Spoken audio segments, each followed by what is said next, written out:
Most people don't realize how much their personal information is being bought and sold every day. Data brokers are making billions pulling details about you from public records and the internet, and then packaging and selling it, usually without your consent. That's how your information lands in the hands of scammers, spammers, even stalkers. It's why you get endless robocalls and why ads seem to follow you everywhere. That's where Aura comes in. Aura actively removes your data from broker sites and keeps it off. They also instantly alert you if your information shows up in a breach or on the dark web. But Aura goes beyond data protection. With one app, you get a VPN, antivirus, password manager, spam call protection, dark web monitoring, and even up to $5 million in identity theft insurance. All backed by 24/7 US-based fraud support. Other companies might sell just credit monitoring or just a VPN. Aura gives you all of it, together, at the same price competitors charge for just one service. Start your free trial today at aura.com/remove. Protect yourself now at aura.com/remove. Hi, I'm Yue Xu. And I'm Julie Kraftchick. We're active daters turned dating insiders. Here to dive into everything modern dating and relationships. Welcome to Dateable.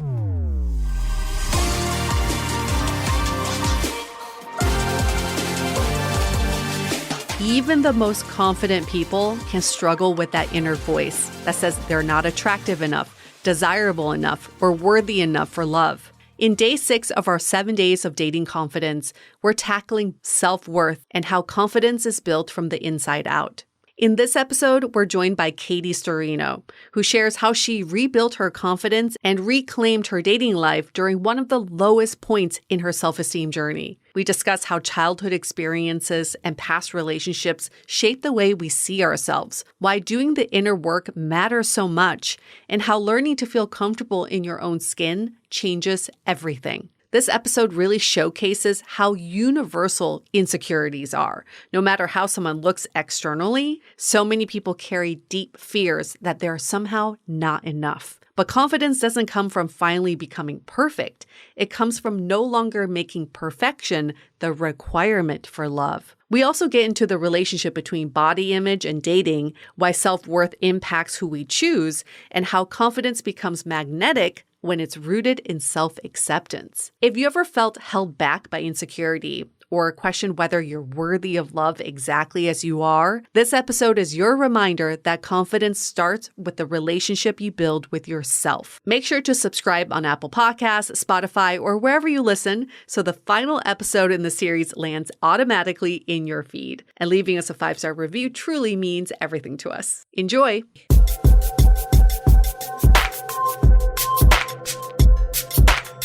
What are we talking about? We're talking about overcoming negative self-talk and that inner critic that we all have. And Katie Sturino's with us today. She is the body acceptance advocate, entrepreneur, and founder of Mega Babe Beauty. She's the author of the book Body Talk: How to Embrace Your Body and Start Living Your Best Life. And she also has a podcast called Boob Sweat that we were on. So thank you for having us on as guests. Hello. How are you? I'm great. We are so excited to have you. You are great. You are great.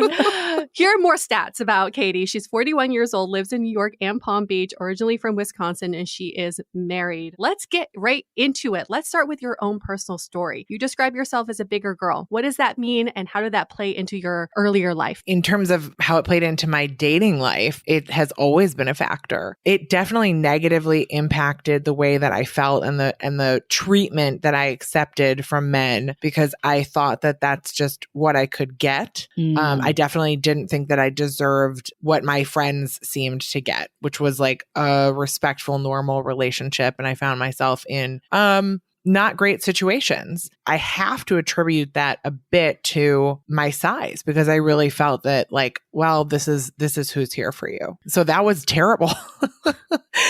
And I'm glad that I was able to learn that those were in fact not true feelings. And I'm on my second marriage. I dated a lot in between my first and second marriage. And I think I learned the most about myself in that time, because I had gained so much weight during my divorce that I had to date in a whole new body. And I actually learned to love myself at my new size and feel the most confident and most sexy at the heaviest I'd ever weighed. So I think that there's a lot of good learnings in there. So walk us through that early part, because I definitely can relate to a lot that you said. And what I've actually learned is through our community, everyone has their hang up. And what you think that everyone else has, it's super easy, but they think that about everyone else. And we all feel that we've been dealt the worst hand. And that was a huge revelation for me, that it wasn't just me that felt that way. And I guess I'm curious, like, how did you get out of your own way with that? How did you start to realize that that wasn't actually what was getting in your way? It's just like with body acceptance, that you think that you've been dealt the worst hand, but in fact, you haven't. Everyone thinks that they have like to battle this like body, whatever terrible body they've been given. And I guess what you're saying is it's the same with dating. It's just not true. We all think we have like this thing to get over, but it's not true, right? I mean, basically, we all have issues that we're getting over, but for some reason, everybody feels like they have the bigger issue to deal with, which is not always the case. So grass is always greener on the other side, because when you're in your own body, you're like, well, if I had that body, my dating life could be a lot easier. Yes. But how did you get over that? Oh, right. You're like, how'd you do it, girl? Here's what I think is interesting. I had come out of this relationship and I had felt so terrible about my body. And as I had gained weight, I was like, well, now no one's really going to want me. But what I found, and I know that this isn't the best advice, and I will say that up front, I went into the dating world and basically men complimented me. And it had been so long since a man had complimented me on my physical form. I was like, wait, am I sexy?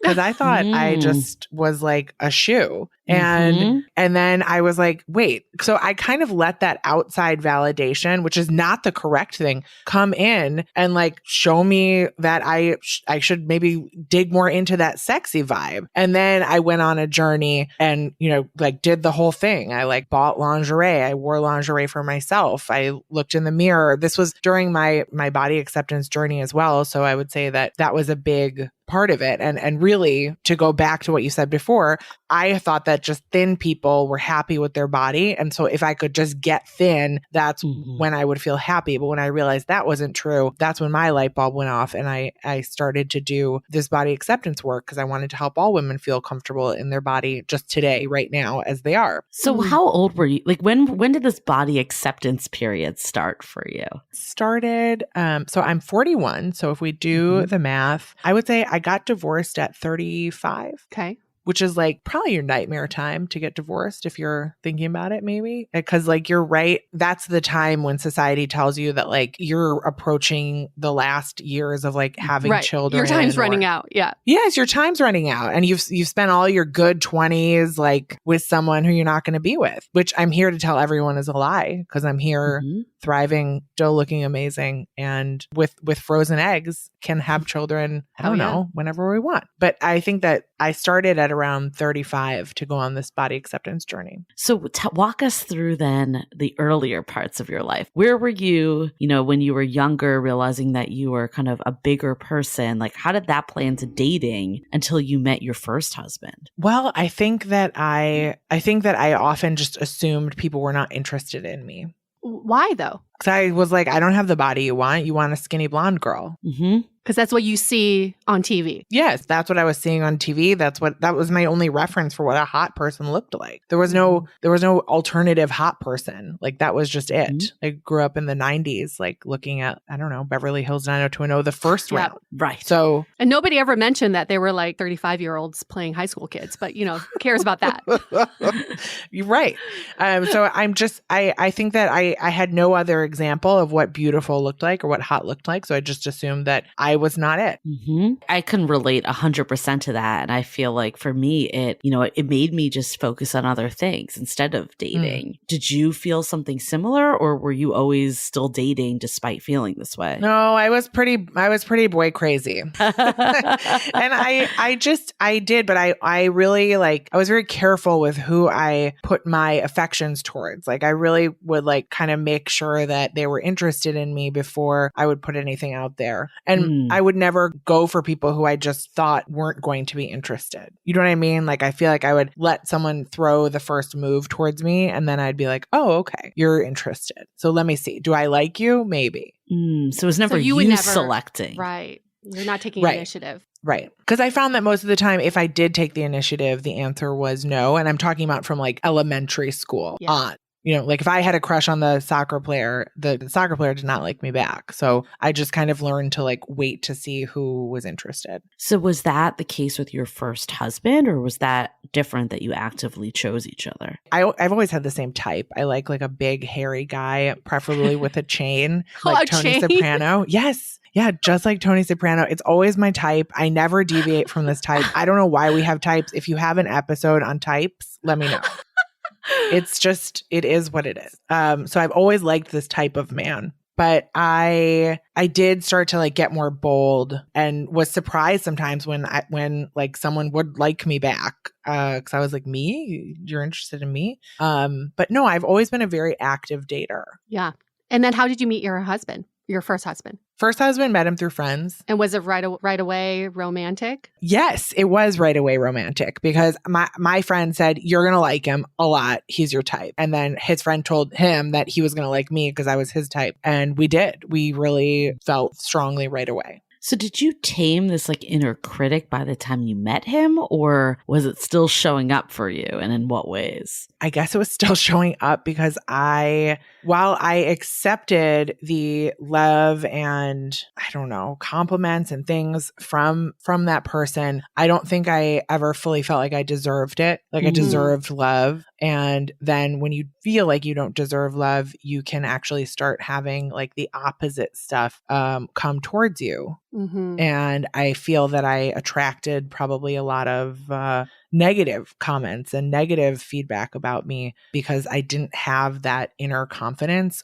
or the self-worth to know that sometimes what was being said to me was not very kind. Yeah, like a self-fulfilling prophecy. When you start acting like you don't deserve love, then you're going to see all the clues for it. Like I went into that relationship stronger and I'm more like my old self now. I really do think in my early 20s that I was like more confident and felt that I was just like a beautiful, special person. I think that people don't realize that you can lose yourself in a relationship, not in a good way. And then that person that you're with might just start reacting to the things that you're putting out there. So it's not necessarily, I'm cutting this person a lot of leeway on the show, but I'm just saying that I think that you then start to believe that that's your position. And so it took me a while out of that relationship to rebuild my own self-esteem. And I did it at 75 pounds heavier than I was when I entered into that first relationship. So I'm saying that like people say, oh, I need to lose weight before I start dating, or, oh, like, let me lose weight before I like make a profile. But I am just saying I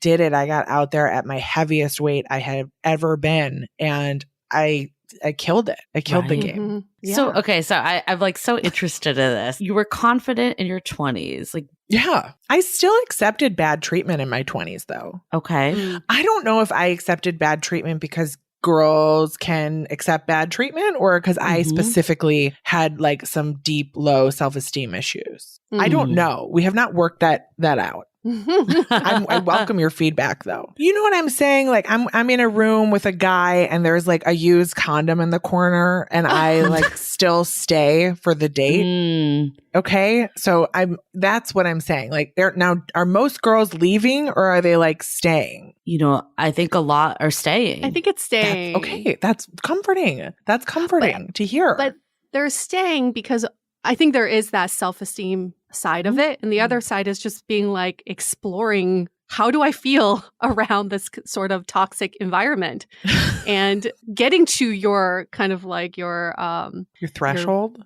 Threshold. Trying to test your threshold. That's what it is. I mean, I think it does go back to the fact that, like, you know, in our 20s, there's a lot of self-critics that are happening. Yes. And it doesn't, and I've learned this from our Facebook group, it doesn't just have to do with your weight. There's a zillion things that could be going off of why you're not enough and why you're not worthy. And I do think it takes really being comfortable with yourself, which it sounds like you stepped into in your 30s after the divorce, to realize, like, I'm not going to stand for this type of behavior because I deserve better. So I think a lot of it comes from not feeling like we deserve it. Yeah. Now I'm just having a therapy session on your podcast. No, but I think what's incredible about your story is that you came into your own after a divorce in your mid-30s at your heaviest, when most people would think, I am at the lowest at that stage. How do I get I'm myself? done. You rose to the occasion. So how did you do like that? A phoenix. Because I'm going to tell you something. You can choose to lay down and say, that was my life. My life is now over. Or you can start again, and starting again sucks. Like it sucks. You got to make new friends. You got to get new routines. You got to go to therapy. You got to do you have to do the work, and it's called work because it sucks. Like it really does. But you build, and you don't even know what you're capable of. And I find also that people who are in pain like that, there is so much like productivity and so much power that can come from being broken. And I mean, I built Mega Babe because I was like, I couldn't sleep. Like these are things that we don't explore when we talk about, ending relationships or what life is supposed to look like. Right. Because it can only go up from here when you're at the worst, right? You're at the rock bottom, essentially. And the only way out is through, and like all these things no one wants to hear them, but like it is just true. Yeah. The only way out is through. Love that. Let's hold that thought because we have a quick message from our sponsors. Are you in the market for a new mattress? Well, Avocado Green Mattress is truly the answer for you. Their certified organic mattresses sleep cool, relieve pressure, and support your body so you can enjoy deep, restorative sleep. Every Avocado mattress uses healthy, natural materials, and they're even handmade. What really got me was being able to go in and feel it for myself. You can actually walk into one of their 14 plus showrooms or partner locations to test it out. And trust me, once you lie down on one, you'll just know. And you'll also feel good knowing that your bed is made from real certified organic materials like cotton and wool, which provide that perfect blend of breathability, support, and durability. And remember, you can experience them in person at an Avocado showroom or a premier retailer near you, or shop online at avocadogreenmattress.com/dateable to check out their mattress and furniture sale. That's avocadogreenmattress.com/DATEABLE. avocadogreenmattress.com/dateable. The best summer pieces are the ones you end up wearing on repeat. Comfortable, versatile, and somehow right for almost every occasion. And that's why I've been living in Quince lately. If you know me, you know I wear their linen set constantly, whether I'm traveling or just running errands. It's just one of those outfits that makes getting dressed feel effortless. Quince makes incredible elevated essentials using premium materials, all without the traditional retail markup. And in addition to their clothes, I've been obsessed with their 14-karat gold jewelry to finish off an outfit. Now, a simple pair of hoops or a delicate chain makes even a basic look feel so intentional. The best part is everything's priced 50 to 80% less than similar brands because they work directly with ethical factories and cut out the middlemen. Make your summer wardrobe feel easier. Go to quince.com/dateable for free shipping on your order and 365-day returns. Now available in Canada too. That's QUINCE.com/dateable for free shipping and 365-day returns. Quince.com/dateable. So that actually made me think of something. You kind of had this light bulb moment of, I'm going to love myself, as cheesy as that sounds, but it's like, I'm going to accept myself. I'm gonna choose life. Yeah. And then you you dated and had the most success despite what size you were at. Did you take a break? Like after your divorce, like one of the things that I think of is so important. In our community, we always hear people saying how they master date. They go on dates with themselves and really get to know themselves. Oh, that's what it's called. Master date. There you go. You guys said you said master date on my and I just thought it was like a pro level date, like a master date. I didn't get master date. Okay, I didn't get. Yes, it. Now I do. Hilarious. So they master date, and I know for me, taking a year off from dating and really just like getting to be comfortable with myself was so important on my journey. Did you have anything like that, or was your process different? Oh, I was alone a lot. I mean, I was alone doing the work. And did I take any time off from dating? No, I would say there were varying degrees of dating. Was I like entering into any serious relationships? No, not for probably a few months. I did. I just spent a lot of time alone. And I think most of my friends were in relationships, and it just like, I was just alone a lot. And so is that a master date in theory? Like, I did a lot of things alone. I traveled alone. And I think that those things are really important. It's important to be comfortable with yourself. But I understand why people don't want to take those breaks, because I think you think you're going to get stale or something.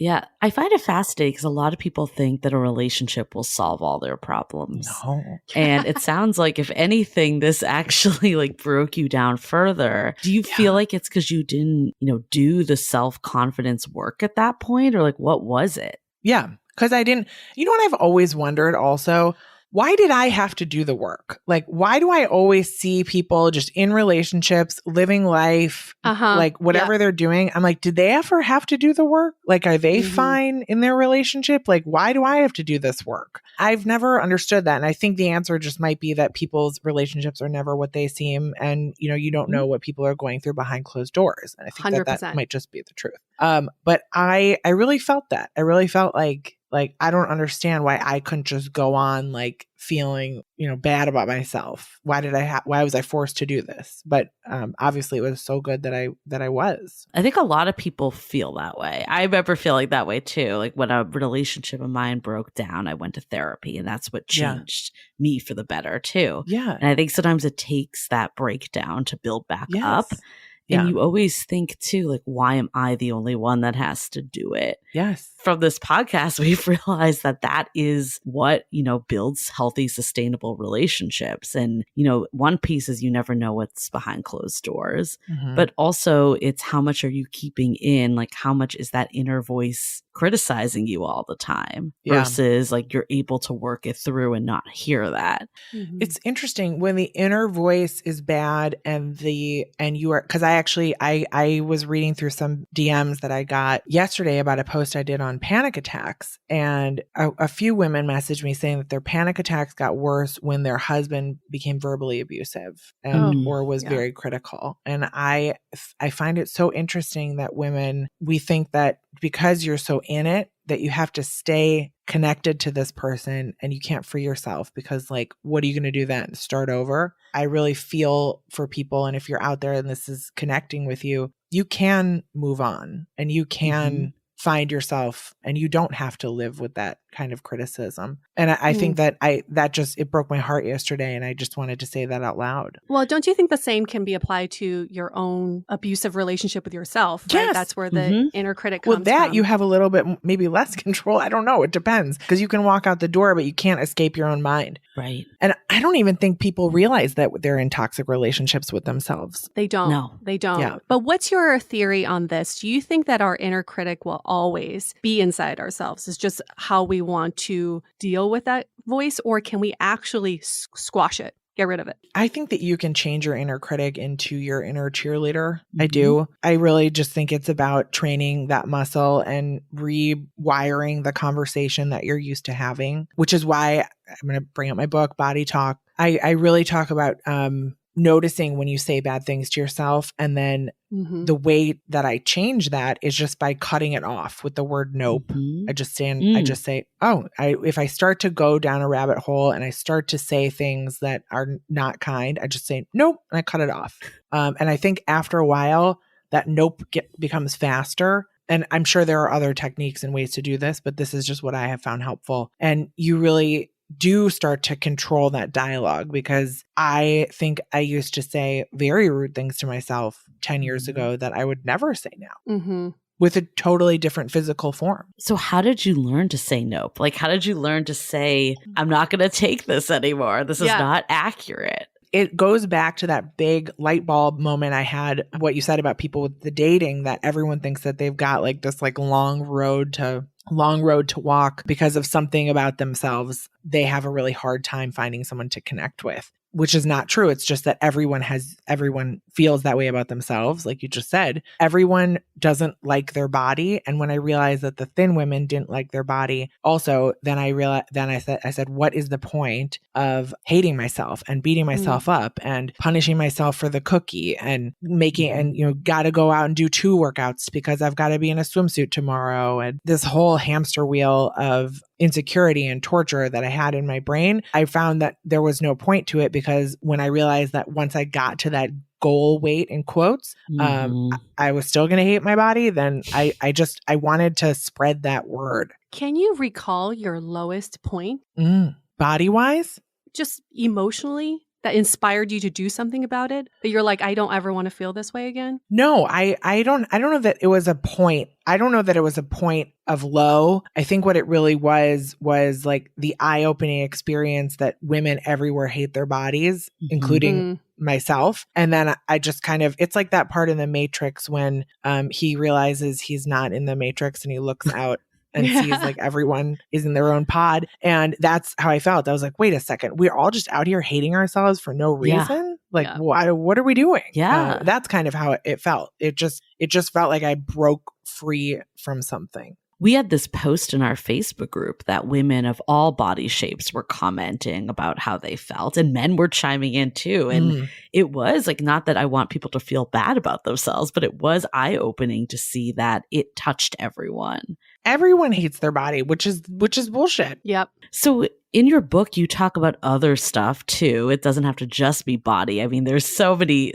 negative self-talk that we can, spew to ourselves. What were some other areas that showed up for you?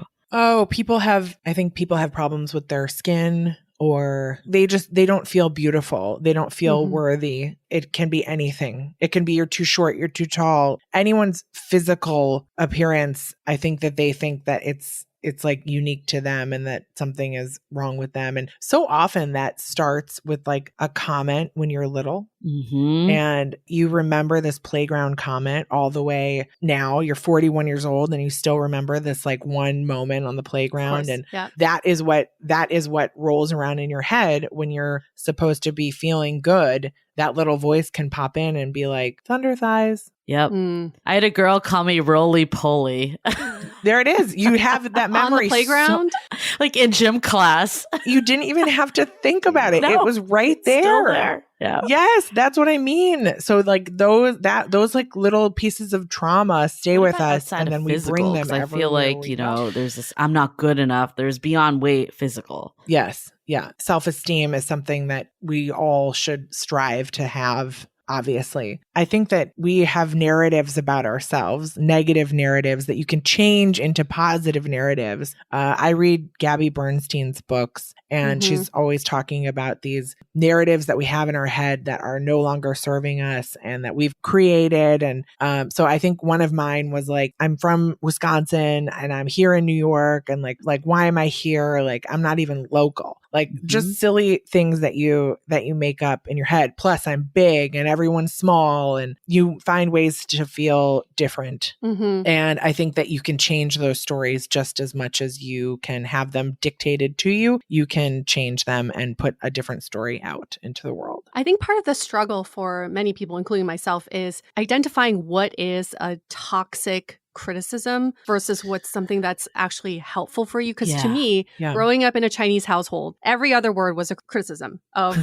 everybody. You're too tall, you're too short, you're too fat, you're too skinny, you're too dark, you're too white. Everybody has something that's like too something. Yes. And growing up in that kind of household, you just feel like, oh, I'm getting criticized for my own good. I will improve myself now. I will try to be not as short, or as dark. That was a big thing in my household. I was always the tanned one, which is not a good thing in Chinese culture. So everybody was always like, can you be a little bit less dark? Like, I don't know how, but I will try my best. So how do you decipher what criticism is actually good criticism, or is there actually good criticism, and what is very toxic? And Katie's holding her head. She's like, this is I don't think there's good. I don't think that there's feedback. And if you're doing something wrong in your life and someone's giving you feedback, that's fine. Everything you just said is bad criticism. And those people and the role that they play, it can be an external negative force that basically helps create your narrative for yourself. So you take on that criticism as your own story, and you're like, well, they're not going to like me. I'm too short. And I know it because if someone told me that every day, it's that kind of thing. So all the stuff you said, Yue, it's like clearly you can't change your skin tone. Right. I mean, but I'm saying like that's what is interesting. And even, weight, people say you can change your weight, but you like a lot of times, a lot of it's genetic and, you can only do so much. Mm-hmm. So what is the difference of feedback versus criticism? Is it stuff that you can't control, or is it stuff that's more about behaviors you could change versus fundamentally who you are? I don't know. I think the feedback thing is, I don't know that I've ever gotten feedback from anyone in my life. Have you gotten feedback that you find helpful? definitely through my partner. Yeah. Yeah. I was going to say there's definitely man. stuff that's come up, but I think for me, it started off not as helpful. Okay. I took it as criticism. Yeah. And then over time, I'm like, okay, actually, this is helpful. Like it was, for instance, I was like mispronouncing a word and I found it really annoying at the time to just be corrected because I took it as like a sign of, like faulting my intelligence. Right. So I took it to that sign. But I mean, I do a podcast for a living. I obviously want to say words correctly. So it actually is helpful. Yeah, so, that's I different. Struggle. But what is the line though? Because I definitely took it as criticism up front. And I got really upset that I was just like constantly getting corrected.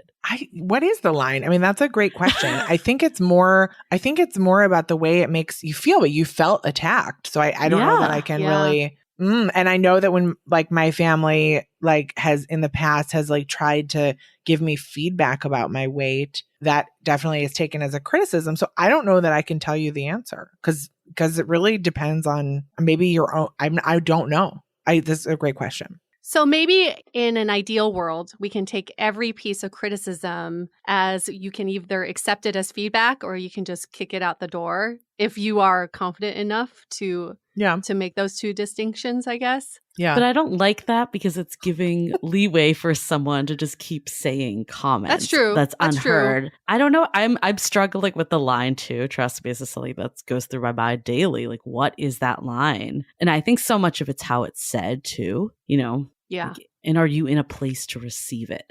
I don't know. I feel like for the longest time, my parents were like, get a real job, get a full 9-to-5 job. And for so long, I was like, shut up. I'm going to do my life the way I want to do it. And then I finally got a 9-to-5 job. I was like, I kind of get it. Not what I thought you were going to say. Right. So I think to me, it was criticism, but at the same time, it could have been feedback. What were you doing that was not 9 to 5? Everything but. I was trying everything. That's the thing, though. There's some truth in all of it, right? Like, that's the thing. There's the stability that maybe would actually be helpful for you at that example. But I think until you're in the place to hear it, it's almost not going to sit that way. You had to come to terms with the fact that you were like, maybe I should explore a 9-to-5. Mm-hmm. I don't know. I almost feel like same for like weight loss or something. Like until you're in the place that you're like, I want to get serious about working out or doing it, people just telling you stuff isn't going to really help. That's true, especially with the body. They're probably telling you stuff that you already know. You already You're know. like, duh. Yeah. I know this. Yes. But it's like they think you don't know. It's the same thing when you go up to someone who's struggling with acne and you and to say, have you ever tried a medicine like to someone with acne? Right. It's like right.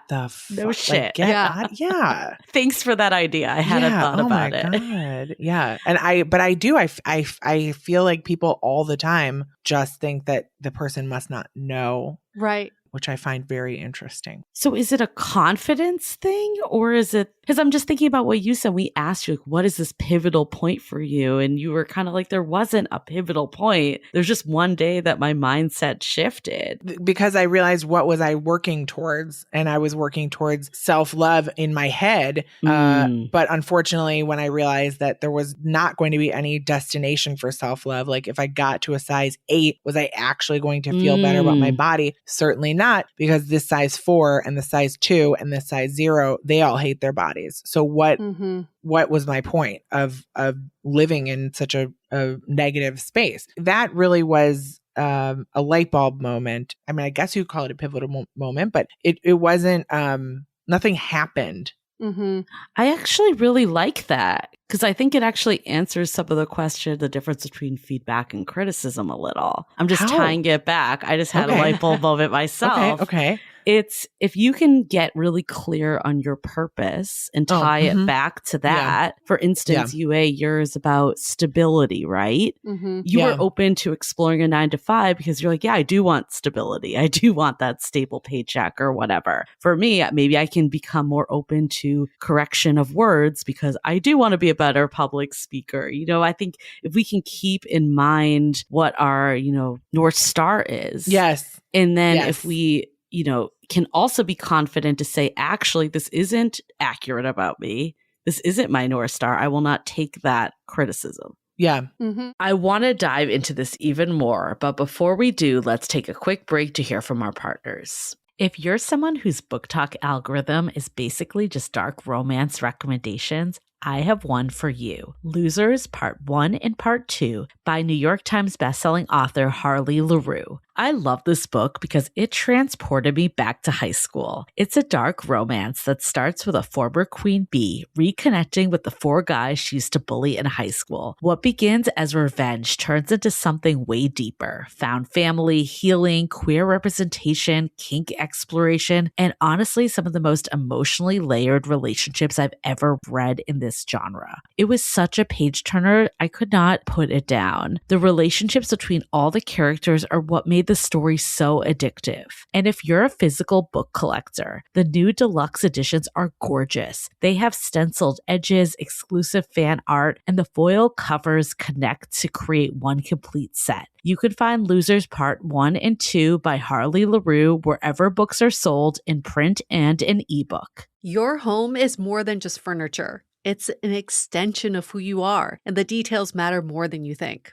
Like a rug. The right rug can completely transform how a space feels. And that's why I'm obsessed with my Ruggable. I went with this warm, neutral, boho-inspired design for my living room with earthy tones and a fun pattern. And it instantly made the whole space feel more intentional. Like, oh, someone put some thought into this. And what sealed the deal for me is that it's completely machine washable. Like my dog Mojo does not care about interior design, and neither does Red Wine, apparently. So I've thrown it in the wash and it comes out looking brand new every time. It's built for real life. Refresh your home at Ruggable.com. Get 10% off your first order site-wide with promo code DATEABLE at Ruggable.com. That's RUGGABLE.com and use the code DATEABLE at checkout. Most people don't realize how much their personal information is being bought and sold every day. Data brokers are making billions pulling details about you from public records and the internet, and then packaging and selling it, usually without your consent. That's how your information lands in the hands of scammers, spammers, even stalkers. It's why you get endless robocalls and why ads seem to follow you everywhere. That's where Aura comes in. Aura actively removes your data from broker sites and keeps it off. They also instantly alert you if your information shows up in a breach or on the dark web. But Aura goes beyond data protection. With one app, you get a VPN, antivirus, password manager, spam call protection, dark web monitoring, and even up to $5 million in identity theft insurance, all backed by 24/7 US-based fraud support. Other companies might sell just credit monitoring or just a VPN. Aura gives you all of it, together, at the same price competitors charge for just one service. Start your free trial today at aura.com/remove. Protect yourself now at aura.com/remove. I think also there's with the body stuff, it's interesting because people are like, if you want to lose weight, you'll lose weight. Or someone in my life approached me and said, when you're ready to lose the weight, you will. Oh my God. And I was like, oh, okay. Thank you. And I think that this is something that I think I'm still in the process of. I am still learning how to move my body and how to eat for health. Like these are things that I'm still working on. And to do anything different than just going through and learning this process would be to go back to diet culture, would be to go back to like my old ways of thinking. And that's not what I'm trying to do. I'm trying to learn to live. I'm happy with my body. I'm happy with my size. Do I need to like get more in shape for strength, for like getting older, for like muscle tone, for picking up boxes, for like walking up the stairs? Yes, I definitely do. But that's my journey right now. It's not about fitting into a pair of pants. So I have to keep on that. I have to keep learning on this journey. I can't turn around and go back to like an old way of thinking, I guess. That's so key. It's understanding the why and not the why now. Right. And I think that's the problem with like diet culture and like the fitness industry in general is like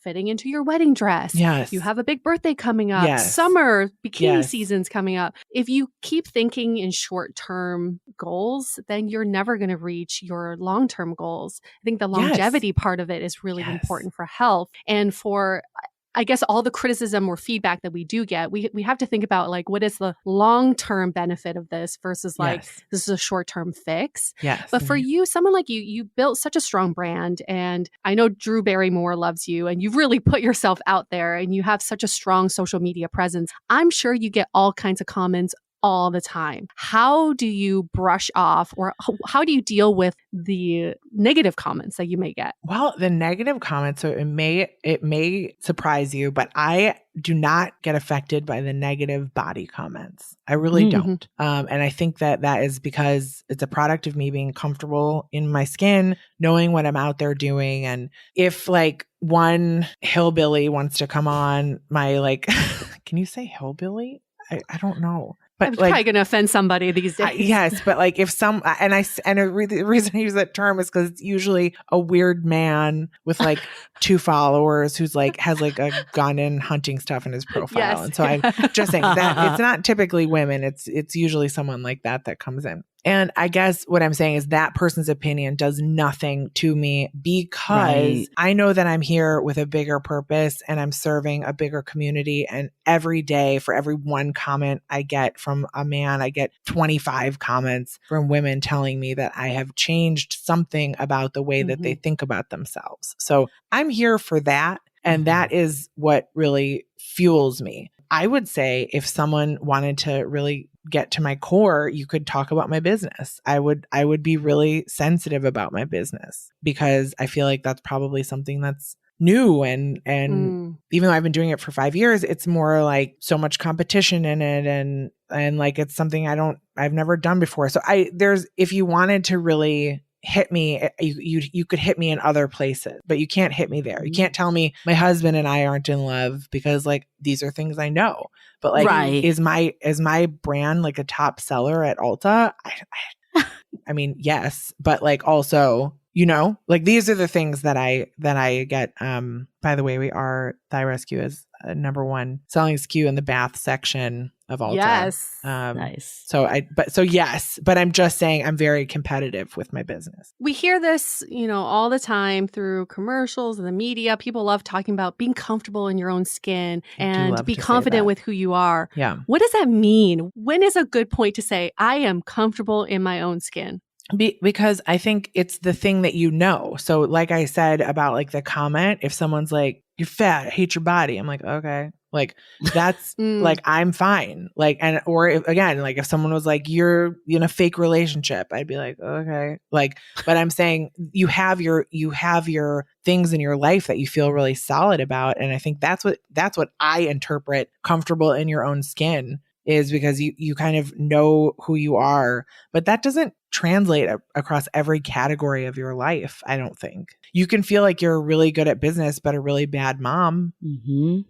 Yeah. Or vice versa. Like it just, which parts of yourself you feel comfortable with and then parts that you are working on. I mean, I think this is a never ending process where there's always areas. It's true because boom, like I think you accept yourself and then you change again. You have a kid, you get older, you may get sick. Like there's so many different things. And that's part of body acceptance is being open to riding the wave of just not being one thing. Like I accept myself only in this phase or only if I look like this. Like you have to kind of understand that you change. Right. Well, that's what I love about your Instagram posts where you have like a side by side of a celebrity wearing an outfit and you wear the outfit and how it's the same outfit, but it can look different. And I think that's just symbolic of relationships too, is that we always think there's like a one size fits all of how relationships should look. Yeah. But we can also create our own look of how that relationship should feel. Yes. And I really love that message you give out. It's like, listen, this is the same outfit. outfit, but I can make it look totally different. And that works for me. And that's what we're trying to do. It's like you're constantly changing. Dating scene's constantly changing. You just have to find what works for you in that moment. So I guess my last question to you is, how is your current marriage different after you've done the work in between the two marriages? How does this current relationship look different than the previous one? I did a lot of that therapy. And then, when I first started dating, I was like, you know what? I want a guy who's going to pay for my life. And I want a guy who's going to treat me like a princess. And if he's not a boss, I don't want him. So I had all these very like what, I don't know, pop culture-y ways of like looking at dating. And then as I went on and I kept meeting more people, I realized that what I really wanted, height, he had to be over, he had to be tall.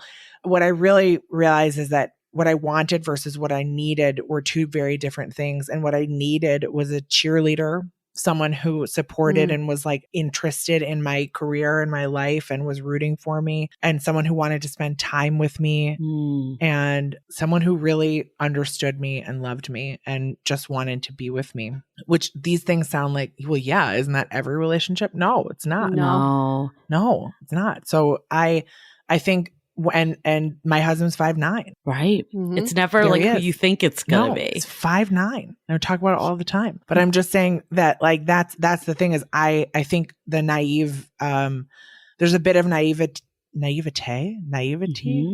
Nope. Naivete, I think. Julie, Sounds I'm saying a word wrong. Yes. Yeah. My boyfriend will correct you later. Don't worry. I think that you can be naive going into the dating scene thinking like these are the things you want because this is what you like saw in a movie and those are the feelings you want to capture. But what you realize at the end of the day is that marriage is long and you need a partner who can like fulfill like the real things that you need, not the like fake things that you think you need. But does he look like Tony Soprano? Oh yeah. Hell yeah. Okay. All right. Some things you're not willing to budge on.